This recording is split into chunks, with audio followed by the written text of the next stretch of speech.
Graça e paz a todos os irmãos e amigos que nos acompanham aí pelas redes sociais. Nós estamos aqui, meus irmãos, para ministrarmos a lição de número 4, tá, do quarto trimestre de 2017, que tem por título Exortação ao Arrependimento. Essa lição ela é da revista Compromisso, tá? Sempre eu mostro a revista para que todos vocês possam ver. A revista Compromisso é essa aqui, certo? Profetas menores, os profetas de ontem falam hoje. Então essa lição é baseada na revista Compromisso, tá? O slide da lição, eu gostaria de deixar bem claro, o slide da lição não é o slide, o que eu publico aqui, não é o slide da editora Convicção, que é a editora que confecciona essas revistas. Não é o slide. Existe o slide da editora Convicção, que está lá no site da editora Convicção. Tá? O slide somos nós mesmos que fazemos. Tá? Os comentários do slide, o resumo é nosso mesmo. Então, isso para ajudar os irmãos aí a entenderem melhor a lição, tá? Para a glória de Deus. Como também eu gostaria de fazer um pedido especial aqui a todos que curtem os nossos vídeos, a todos que assistem os nossos vídeos, que compartilham os nossos vídeos, o seguinte. O YouTube, eu fui notificado pelo YouTube da seguinte forma. Eu preciso ter em cada vídeo, no mínimo 1000 visualizações. Por quê? Porque se eu não tiver pelo menos 1000 visualizações em cada vídeo, o que é que acontece? O YouTube vai bloquear o nosso canal devido a gente não ter tanto compartilhamento, tanto like, tanta visualização. Então o que é que acontece? Eu não estou aqui pedindo dinheiro a ninguém, eu não estou aqui pedindo que ninguém me ajude com alguma coisa, não. Eu estou somente pedindo a vocês, não vai custar nada, tá? Você compartilhar, tá? Quem estiver assistindo esse vídeo, os nossos vídeos hoje estão apresentando uma média aí de 100 visualizações, teve vídeo que foi para mais de 300 visualizações, enfim. Se cada pessoa que visualizar, compartilhar lá na sua rede social, tá, o vídeo, vai nos ajudar muito. O nosso canal não vai sair do ar, tá? Cada pessoa lá que entrar lá no vídeo que vê e dar um cliquezinho lá no like de gostei, isso vai nos ajudar muito, porque o nosso canal não vai sair da transmissão pelo YouTube, tá certo? Então isso é um pedido que eu faço a todos vocês, tá? Se vocês quiserem me ajudar aí para que o canal possa continuar ativo na base YouTube, eu preciso que vocês compartilhem e que vocês também deixem o like aí para nos ajudar, tá certo? Então o título da nossa lição 4 é Exortação ao Arrependimento. Essa lição é baseada no livro de Oséias, capítulo 14, verso 9. Tá? Antes de mais nada, o que é uma exortação? O que seria uma exortação? É você encorajar o indivíduo. É você dizer, rapaz, faça isso que vai dar certo. Então, exortação é um encorajamento ao arrependimento. Vamos dizer assim, você está incitando alguém a fazer determinada coisa. Então, exortação ao arrependimento é um conselho. Arrependa-se. Oséias, nessa situação, fez isso com o povo de Israel. Oséias exortou ao povo, mostrou ao povo os danos que estavam acontecendo e disse, é necessário que vocês se arrependam. O texto base da nossa lição, como eu disse, está lá em Oséias capítulo 14, verso 9, que diz assim, quem é sábio para que entenda estas coisas? Quem é prudente para que as saiba? Porque os caminhos do Senhor são retos, e os justos andarão neles, mas os transgressores neles cairão. O que é que o profeta está querendo dizer com esse verso aqui? Está dizendo o seguinte, que os caminhos de Deus são retos. Muitas vezes a humanidade pensa que consegue barganhar a Deus. Às vezes a humanidade pensa que consegue ludibriar a Deus. E a gente não consegue. Ninguém nessa terra consegue fazer isso. O homem mais sábio que existe nessa terra, Salomão, não conseguiu fazer isso. Porque Deus ele é um ser superior. Ele está acima de todas as coisas. Então, o texto está dizendo que os retos andarão nele e os justos. Porém, os transgressores, nesses caminhos, eles irão cair. E no decorrer da lição a gente vai entender melhor o que esse texto está querendo falar. Como sempre eu falo, tá? O slide da lição já foi publicado aí no grupo Intercessores. Está aqui embaixo, ó, no YouTube aqui, tá? Na descrição do vídeo. Está lá no grupo Intercessores no Facebook. Eu só não publico o slide na minha página do Facebook, eu não publico. Mas no grupo Intercessores, quem for membro aí do grupo Intercessores aí, quem for se inscrever no canal do YouTube, tem aqui a opção de estar vendo o slide aqui embaixo do vídeo, tá certo? Então, do lado esquerdo, tá, do slide, onde tem um texto em branco e amarelo, isso é o texto original da revista Compromisso, essa revista que eu apresentei a vocês agora, tá? Do lado direito tem um balão amarelo, esse balão amarelo é o resumo que nós fazemos aí para que todos possam entender melhor a lição, tá certo? Então, o primeiro ponto do nosso resumo diz o seguinte: está registrado nas Escrituras que Deus nos fez a sua imagem e semelhança. Está lá no livro de Gênesis, capítulo 1, verso 27. Deus nos fez a sua imagem e semelhança. A comunhão era tão grande com o Criador que sua criatura experimentava caminhos desenhados por Deus. Se os irmãos prestarem atenção no que eu estou falando aqui, o que é que acontece? A comunhão que o homem tinha com Deus lá no Éden era uma coisa tão extraordinária que a Bíblia fala lá no livro de Gênesis que na viração do dia, tá? A Bíblia diz que Deus fazia presente no jardim e conversava com o homem, caminhava com o homem e tinha um diálogo pleno com o homem. Isso era comunhão. Quando nós fomos criados, quando Deus teve o projeto de criar a raça humana, Deus criou a raça humana nesse intuito, de que o homem tivesse comunhão com ele. Tá? Então, o primeiro ponto da lição nos diz isso, que Deus nos fez a sua imagem e semelhança. Está lá em Gênesis capítulo 1, verso 27, quem quiser conferir. A comunhão era tão grande com o Criador que sua criatura experimentava caminhos desenhados por Deus. O homem andava por caminhos desenhados e trilhados por Deus. O segundo ponto, Deus era a razão da vida de sua criatura. Logo, a advertência de não comer a árvore do conhecimento do bem e do mal, pois se dela comerdes, certamente morrerás. Está lá no livro de Gênesis capítulo 2, o verso 17. Quando Deus viu que se o homem chegasse a comer daquele fruto, a comer daquela árvore, ele certamente iria morrer, Deus disse, não coma. Quando passamos a trilharmos nossos próprios caminhos, sem a direção de Deus, certamente estamos construindo um caminho de morte.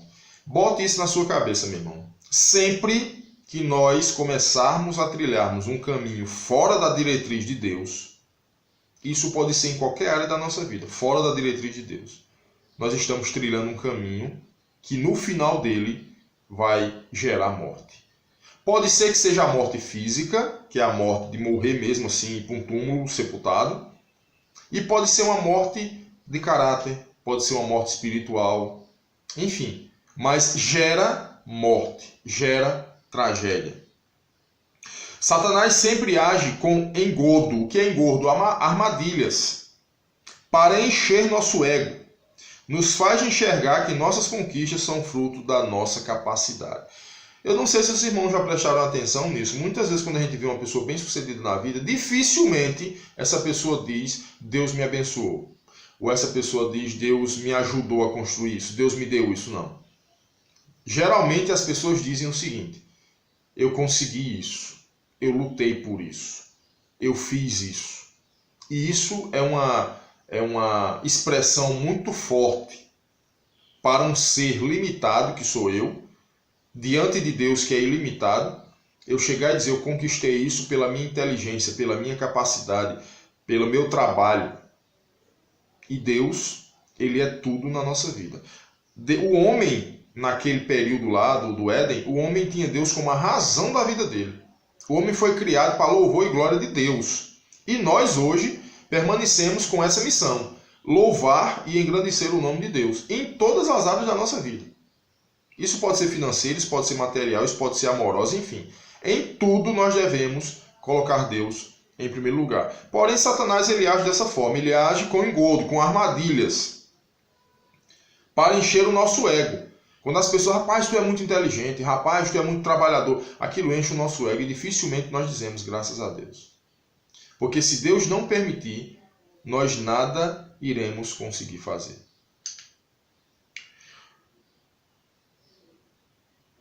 Satanás nos transforma para uma esfera de alienação. O que é alienação? Uma transferência para outra pessoa de um bem ou direito.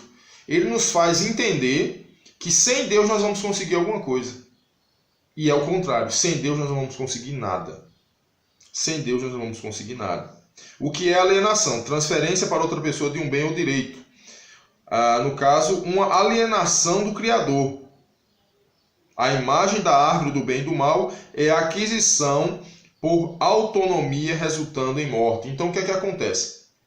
Quando Deus diz assim, não faça. Quando seu pai e a sua mãe diz a você, a moça, rapaz, não se envolva com aquela pessoa. É Deus falando ao seu coração. Pode ser Deus dizendo, olha a árvore do bem e do mal. Se você comer dessa árvore, você certamente vai morrer. Pode ser que Deus esteja falando com alguém nessa hora dizendo assim, não namore com fulano, não case com cicrano. Se você fizer isso, se você se deliciar nessa árvore, certamente você vai morrer. Então nós temos de ter cuidado. Deus constantemente avisa ao seu povo, avisa aos seus os perigos e as armadilhas que estão por vir. Em pecado, nunca estaremos em comunhão com Deus e sempre decidiremos errado. Se nós estivermos em pecado, o que é pecado? Transgressão contra a vontade de Deus. Transgressão contra a pessoa de Deus. Isso pode ser qualquer tipo de pecado. Tá?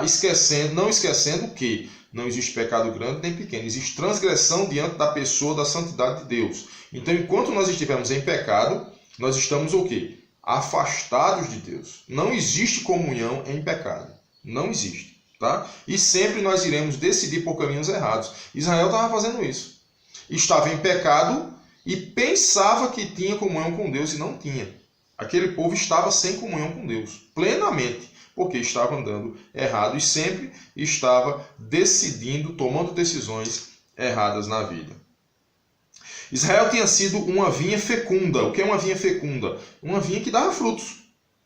Porém, por esta certeza, tentou andar fora dos caminhos de Deus. Já imaginou aquela situação? Vamos falar da questão financeira, tá? Você está numa situação financeira difícil, apertado, devendo, enfim.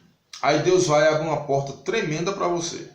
Você consegue quitar suas contas, você consegue resolver seus problemas financeiros. E nesse momento que você está conseguindo determinadas coisas, com a ajuda de Deus, você esquece completamente de Deus. Foi o que Israel fez. Israel tentou andar fora dos caminhos de Deus e percorreu seus próprios caminhos. Tudo está bem. Ou tudo está bem? Isso é uma pergunta. Vigia, pois pode ser o princípio de uma queda. Tudo está bem na sua vida, está lhe faltando nada, está tudo certo com sua família, está tudo certo com a sua situação financeira, está tudo certo com a sua saúde. Vigia. Porque esse bem pode ser o princípio de uma queda. Como assim? Você pode esquecer de Deus. E se você esquecer de Deus, com certeza, você ou eu iremos cair. Por consequências de sua rebelião contra Deus e por andarem segundo suas próprias limitações, o rei fora desmembrado da unção divina. Torna-se uma figura frágil e sem consistência. O rei, que era o representante de Deus aqui na terra, o rei era ungido por Deus, ele tinha o dever de guiar o povo de acordo com a vontade de Deus. O rei tornou-se, nesse caso aqui, uma figura frágil e sem consistência. O rei ficou uma marionete na mão do povo. Por quê? Porque abandonou os caminhos do Senhor. Então, a nossa introdução da lição de hoje, exortação ao arrependimento, é isso. Deus está mostrando o que está acontecendo. O autor está mostrando o que está acontecendo com o povo. Tá? O ponto 1 da nossa lição, vexame. Está lá no capítulo 10, de 8 a 15. Osés informa a Israel que um ídolo não tem valor nenhum material, nem reação nenhuma de vida. Permaneceria mudo e parado enquanto toda a estrutura de vida viesse à ruína. Meu irmão e amigo, eu não sei qual a sua linhagem religiosa, não sei. Tá? E eu não estou falando aqui por ser evangélico. Eu estou falando aqui por uma questão de lógica. Tá? Acompanhe comigo. Existe um carro muito bonito, novo, que você tirou da concessionária agora. Chegou em casa e colocou lá. Porém, esse carro ele está sem gasolina. Acabou a gasolina no carro, combustível. Você vai dar partida no carro. O carro, por ser bonito, o carro, por ser novo, O carro, por ser sofisticado, por ser moderno, enfim. Esse carro ele vai conseguir andar? Esse carro ele vai conseguir sair do local? Ele não vai. Fica um objeto inerte. Por quê? Porque não tem a substância essencial para o seu movimento, que é o combustível, a gasolina, o álcool, enfim. Da mesma forma são as imagens de escultura. Da mesma forma. E eu não estou dizendo isso, repito, porque sou evangélico, porque acredito na pessoa de Jesus, porque tenho Jesus como Salvador e Senhor da minha vida. Não é por isso, não. Eu estou dizendo isso porque é algo que é visível aos nossos olhos. Como é que eu, ou você, ou o povo de Israel daquela época, conseguiu identificar que uma imagem de um bezerro de ouro, que uma imagem de Baal, pudesse resolver algo relevante à sua vida? Algo que não se mexe, algo que não fala, algo que não cheira, algo que não pensa. Como é que nós trocamos a figura divina de Deus, a imagem de Deus, o senhorio de Deus, por uma imagem de escultura? Que não fala, não anda, não caminha, tem de ser carregado, enfim. Deus está falando ao povo de Israel, está falando ao nosso coração nessa ministração da lição. Será que nós não estamos com ídolos dentro do nosso coração? E muitas vezes os ídolos não é só as imagens de escultura não, tá? Os ídolos podem ser um carro, uma casa, uma camisa, uma pessoa, um parente, um marido, uma mulher, um filho. Se qualquer uma dessas coisas estiver ocupando o lugar de Deus, Deus não se agrada, Deus vai cobrar. E como diz aqui, permaneceria mudo e parado enquanto toda a estrutura de vida viesse à ruína. Quando o homem decide idolatrar alguém ou idolatrar alguma imagem, idolatrar alguma coisa, pode ter certeza que a estrutura de vida vai se tornar em ruína, porque a Bíblia diz que Deus, ele não dá a sua glória a ninguém, nem o seu louvor às imagens de escultura. Isso é gravíssimo diante de Deus, tá? Gravíssimo diante de Deus. Isso o povo estava fazendo. Tudo que projetamos longe da vontade divina não pode oferecer nenhum tipo de garantia. Tudo que nós fazemos ou pensamos em fazer fora da vontade de Deus não nos dá nenhum tipo de garantia para o nosso percorrer, para o nosso caminhar nessa terra. Nada. Tudo tem de estar dentro da vontade de Deus. Você vai fazer uma feira, comprar sua comida, você tem que pedir orientação a Deus, meu irmão. Você vai fazer uma prova, primeiramente você vai ter de estudar, claro. Mas se você estudar e não pedir orientação a Deus, pode ser que aquela prova você não seja bem sucedido, porque Deus tem de estar no comando daquilo ali também. Você vai namorar, você tem que pedir orientação a Deus para saber se é aquela pessoa que Deus realmente deseja para a sua vida. Então, quando a Bíblia diz que Jesus Cristo é o nosso Senhor, Salvador é muito fácil. Jesus é o meu Salvador. Mas quando ele diz assim, eu sou seu Salvador e Senhor, que é um comparativo bem simples disso aí, o corpo de bombeiros, os policiais, os agentes do corpo de bombeiros estão ali para nos ajudar em qualquer situação, em termos de perigo, né? Se existe um incêndio, o corpo de bombeiro vai lá, resgata as pessoas, apaga o incêndio. Se existe um afogamento, eles vão lá, retiram a pessoa, fazem aquela respiração artificial, enfim. Nesse caso, essas pessoas eles se tornam salvadoras. Salvadoras em termos daquela situação que estava sendo passada, que estava sendo vivida. Mas eles nunca serão senhores. Por quê? Porque eles não são limitados como eu e você e não têm a condição de resolverem problemas ou de serem onipotentes, oniscientes ou onipresentes. Então nunca vão ser senhores. Mas o nosso Deus, Jesus Cristo, ele é Salvador, nos tirou do laço de morte, nos tirou do inferno, nós estamos caminhando para lá. E ele é Senhor. E o Senhor, ele tem de estar dentro das nossas decisões. A vida não subsiste sem o reinado de Deus. A vida não tem sentido nenhum sem o reinado de Deus. Israel estava fazendo isso. Estava passando por vexame, por derrotas, por pancadas, por feridas, devido às decisões erradas que tomaram sem o consentimento divino. Então a vida não subsiste sem o reinado de Deus. Nossas decisões acabam por interferir em nossa existência de forma integral. Nossas decisões, elas interferem de forma integral na nossa existência, exemplo. Tá? Se você fizer um mau casamento, aí as pessoas podem dizer o seguinte: não, mas a gente se separa. E é assim. O casamento ele é vitalício. Casamento, pela Escritura Sagrada, é um casamento vitalício, é algo vitalício, é para o resto da vida. Até que a morte separe, ou você da sua esposa, ou sua esposa de você, enfim. E não é uma brincadeira. Então, se nós tomarmos uma decisão dessa sem a orientação de Deus, essa decisão ela vai interferir na nossa existência até o último dia de vida aqui. Porque não teve, a decisão não foi baseada na vontade de Deus. Quinto ponto. Na comunhão com Deus, passamos a ter participação nos planos de Deus em relação à sua criação. Foi o que aconteceu com Adão. A comunhão era tão grande com Deus, e Deus o responsabilizou em dar nome a todos os animais e a tudo que Adão chamou, este foi o seu nome, está lá em Gênesis 2,19.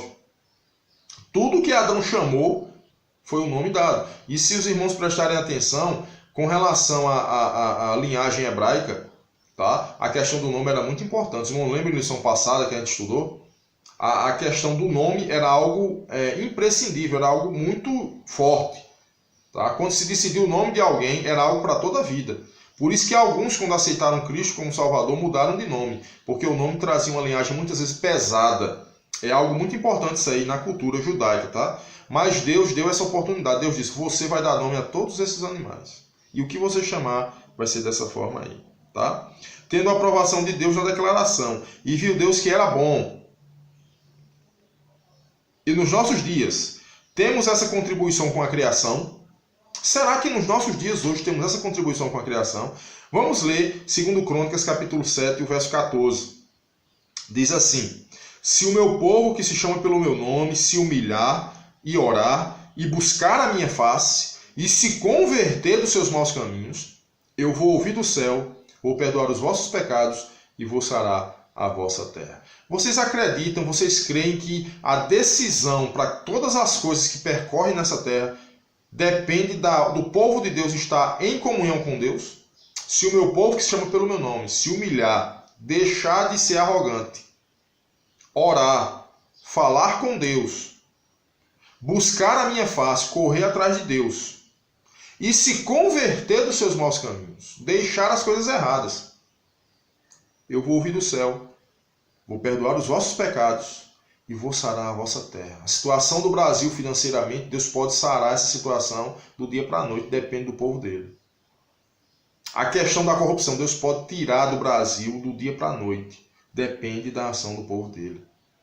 Então nós temos ainda essa contribuição com relação à existência humana. Porém, após o pecado, o homem se tornou alienado de Deus, distante de Deus, perdendo a comunhão e trabalhando para a subsistência. Foi o castigo lá, foi a recompensa. Com o suor do teu rosto comerás o teu pão. Né? Em labores ilimitados e efêmeros, características de que é temporário. O homem passou a ser temporário. Davi, o homem iria morrer? Se o homem não tivesse pecado, o homem iria morrer? Claro que não. Claro que não iria morrer. O homem seria eterno. Por quê? Porque a Bíblia diz que o salário do pecado é o quê? É a morte. Se o homem não tivesse pecado, o homem já, de forma alguma, iria morrer. O homem tinha a presença de Deus constante na vida dele. Então o homem não iria morrer. Então fica aí também essa resposta. Muitas pessoas perguntam, se o homem não tivesse pecado, o homem iria morrer? De forma nenhuma o homem iria morrer. O homem iria viver eternamente com o seu Deus. Porém, após o pecado, o salário do pecado é a morte, o homem tornou-se algo efêmero, algo temporário. Tá? Do suor do teu rosto comerás o teu pão. Está lá em Gênesis 3,19. O indivíduo longe de Deus perde sua capacidade de eternidade. Lembra isso aí? O homem era eterno. Longe de Deus, afastou-se de Deus, pecou, perdeu a capacidade de eternidade. Por isso, um cidadão do reino entende que sua vida, seu trabalho, suas conquistas devem ser postas ao serviço de implantação do reino de Deus na terra. Tudo que nós temos, trabalhamos para a glória de Deus. O nosso dinheiro é para a glória de Deus. Os nossos relacionamentos é para a glória de Deus e por aí sucessivamente. Então esse foi o nosso primeiro ponto. vexame, o vexame que o povo estava passando longe de Deus. O segundo ponto, o filho pródigo. Está lá em Oséias 11, de 1 a 12.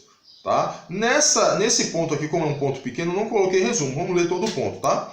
O profeta passa a pregar sobre a reflexão feita por Deus na caminhada com o seu povo. As expectativas construídas e o fracasso de Israel. Oséias vai refinando a metáfora e Deus deixa eclodir não mais a figura de um pecuarista ou lavrador. O que surge para traduzir em linguagem inelegível ao homem é a noção de um Deus que é Pai. Oséias, muitos anos antes de Cristo nascer, antes de Cristo vir ao mundo, Oséias já estava dizendo que, passando para o povo, que Deus era Pai. A graça divina ganha contornos insuperáveis no Antigo Testamento. O Senhor trata o seu povo com uma compaixão ímpar. Deus vendo o povo errado, Deus vendo o povo cometendo o que não era para fazer, Deus vendo o povo fazendo o que não deveria fazer. O que foi que aconteceu? Deus ainda tratou o povo com compaixão ímpar. O desenvolvimento da imagem paternal supera a figura sobre o amor conjugal. O amor de Deus é maior do que o amor conjugal. Lembrando que nessa terra que nós vivemos aqui, só existe uma coisa que faz duas pessoas se tornarem uma só carne, que é o matrimônio. Só existe isso. Você não é uma só carne com sua mãe, apesar de ter sido gerado pela sua mãe, você não é uma só carne. Você não é uma só carne com o seu pai, apesar de que uma partícula do seu pai, vamos dizer assim, contribuiu para gerar o ser vivo, né? O filho. Mas mesmo assim, não torna o filho uma só carne com o pai ou com a mãe. Mas o matrimônio, a Bíblia diz, e os dois se tornarão uma só carne. Mesmo assim, a palavra de Deus, a lição que estamos estudando hoje, está informando que, mesmo nessa situação da figura matrimonial, que une o homem e a mulher e torna ambos uma só carne, mesmo assim, o amor de Deus supera essa relação conjugal. Quando tudo parece perdido pela resistência da esposa, o amor incrível de Deus supera. A pena do adultério pode ser revogada, numa metáfora do cuidado extremo da esperança que brota em Deus. O que é que acontece? O que é que está querendo dizer aqui? Que em comunhão com Deus, Deus tornando-se Pai, como ele se tornou aqui nessa situação de Israel, sendo considerado como Pai, sendo visto como Pai, Deus se manifestou como Pai. O que é que acontece? Está informando que todos os pecados poderiam ser perdoados. Deus estava disposto a perdoar a sua criatura. O terceiro ponto da nossa lição, a luta, está lá em Oséias 12, de 1 a 14. Devemos conhecer Deus como Senhor. Lembram lá da questão que eu falei com relação aos bombeiros? Devemos reconhecer Deus como Senhor, que é a única forma de promover uma vida em liberdade. Aí, entre parênteses, eu coloco não libertinagem. O que é que a palavra de Deus está falando com relação à liberdade? Liberdade é aquilo que você faz sem culpa. Não existe culpa. Não existe receio. Você está fazendo de acordo com a vontade de Deus. Não precisa ninguém vir dizer a você, olha, você tem de usar isso, você tem de usar aquilo, você não pode usar calça comprida, você não pode se depilar, você não pode usar batom, você não pode usar um brinco, em caso de mulher, claro. Desculpa, irmão. Você não pode fazer isso. Não, não é isso. Isso não é liberdade, isso é um controle. Liberdade em Deus, liberdade em Cristo, é aquilo que você faz com a consciência plena de que está fazendo de acordo com a vontade dele. Não precisa ninguém falar para você. Já a libertinagem é aquilo que você quer fazer de todo jeito e diz que Deus ainda está aprovando. Então a gente tem de entender isso, que devemos reconhecer Deus como Senhor. Quem é que manda? É Ele. E em Cristo, Deus, temos liberdade, não libertinagem. Liberdade de fazer as coisas dentro da vontade dele. E não fora da sua vontade, pensando que ele está aprovando. Oséias, por várias vezes, informa que sem o domínio de Deus em nossa vida, ganhamos uma vida tacanha ou pequena, limitada, que não se sustenta. Tacanha ou pequena. Não se sustenta, não tem substância, não tem força. Uma vida sem oração, uma vida sem leitura da palavra, uma vida sem tentar proclamar o reino de Deus, não tem, é uma vida pequena diante de um Deus tão grande. Existe uma ironia na declaração que diz respeito a Efraim. onde relata que a tribo se alimentava de vento e não tinha uma vida consistente. Por isso viviam de mentiras e violência. O que é que esse ponto está querendo falar para a gente aqui? A tribo de Efraim, ela originou-se da questão lá do filho de José do Egito. Né? O Efraim era filho de José do Egito. No caso, neto de Jacó. Né? Então o que é que acontece? Está informando aqui que o povo de Israel estava se alimentando de vento. Não tinha substância, não tinha consistência. Osés estava dizendo, vocês precisam se arrepender, vocês precisam voltar para o Senhor Deus. Então eles estavam se alimentando de vento, de nada. Não tinha vida consistente. Não há vida fora do domínio do nosso Deus. Já afirmamos, segundo a experiência do profeta, que quando negamos o domínio de Deus em nossa vida, passamos a exibir os frutos do reino de Satanás. Mentira e violência, era o que o povo lá estava passando. O povo de Israel estava fazendo isso, mentiras e violência. Estamos sempre com um sentimento de insatisfação. No caso, alimentar-se de vento. Quem conseguir se alimentar de vento nunca vai encher o estômago, sempre vai estar com fome. E construímos relacionamentos desarmônicos, relacionamentos sem sentido algum, relacionamentos que vão te levar à ruína e à queda. A luta de Jacó com o anjo nos faz entender que o mesmo estava perdido em sua vida, sem rumo. E ao deparar-se com a oportunidade de ter intimidade com Deus, foi aquela parte lá que ele viu, né? Aquela escada subindo até o céu, viu o anjo subindo e descendo, lutou com o anjo, né?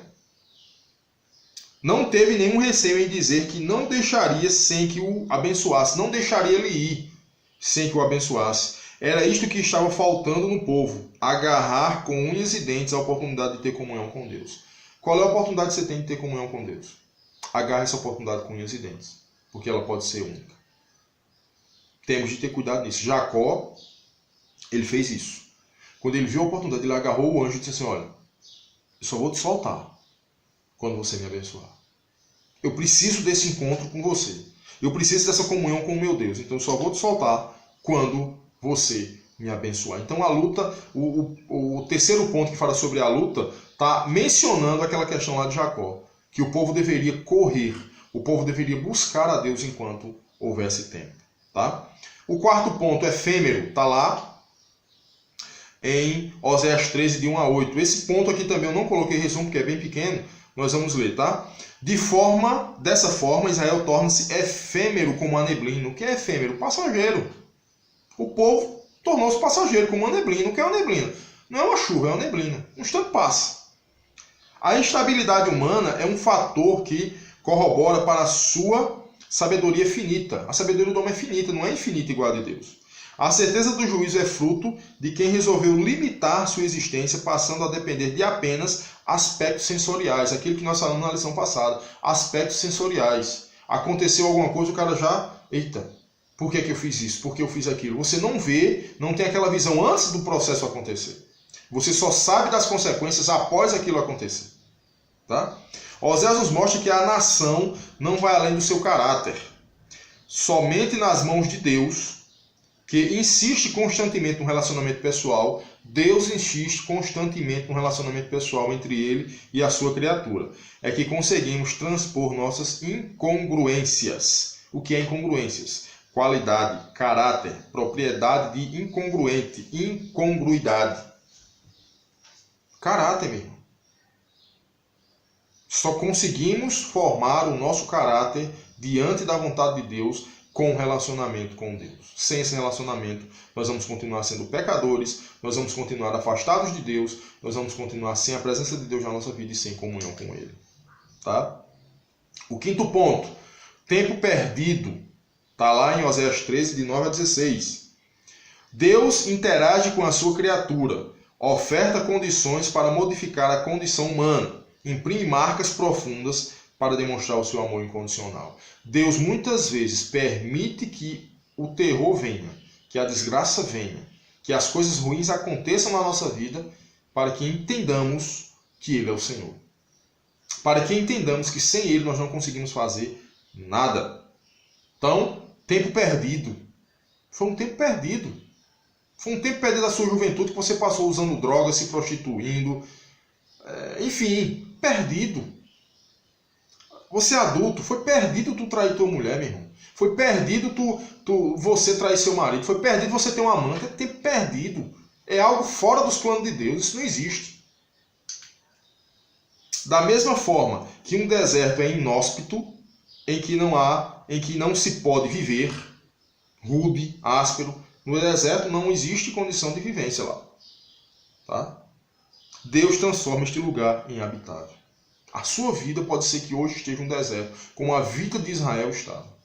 Longe de Deus, idolatrando imagem de escultura, esqueceram de Deus, fizeram tudo de errado diante da vontade, diante da presença de Deus. Porém, Deus poderia e pode ainda hoje transformar esse deserto em um lugar habitável. Era essa a mensagem que Oséias estava passando para o povo de Israel. A ruína é a escolha a ruína é a escolha das escolhas erradas. A ruína, ela só vem porque você tomou alguma escolha errada na vida. E eu falei no momento passado, casamento, namoro, tudo que pode fazer com que sua vida se torne uma desgraça, até o último dia que você estiver aqui nessa terra. Uma escolha errada pode mudar o trajeto de uma vida completa. O sexto ponto, reconstrução. Reconstrução. Oséias apresenta um Deus que é Pai. Oséias apresenta um Deus que é Pai. Oséias está apresentando ao povo uma reconstrução. Tá? Só existe um meio de quebrar o nosso ego que todos os seres humanos possuem, que é o projeto de Deus em mutualidade revelado em Jesus Cristo. Então o que é que acontece? Para nós encerrarmos essa lição, nós devemos entender o seguinte, que Oséias apresenta um Deus que é Pai. Jesus falou sobre isso na oração do Pai Nosso. Pai Nosso que estás no céu. Só existe um meio de quebrar o nosso ego, que todos os seres humanos possuem. O ego todos os seres humanos possuem, tá? Que é o projeto de Deus em mutualidade revelado em Jesus Cristo. A reconstrução que nós devemos ter é justamente essa. Quebrar o nosso ego, retirar da nossa vida tudo aquilo que não agrada a Deus e aceitar Jesus como Salvador da nossa vida. Então essa foi a nossa lição de número 4, tá? A exortação ao arrependimento. Que os irmãos possam ter gostado, que os irmãos esse slide possa ajudar os irmãos nas outras lições, tá? Que é uma sequência, a lição 1, a lição 2, a lição 3 e a lição 4. Domingo que vem eu estarei ministrando a lição 5 lá na nossa igreja. E essa semana, antes do domingo, nós estaremos postando o vídeo também com o slide da lição. Tá? Então que Deus nos abençoe, que nós possamos ter uma vida que hoje glorifique o nome de Deus, que Deus possa nos abençoar.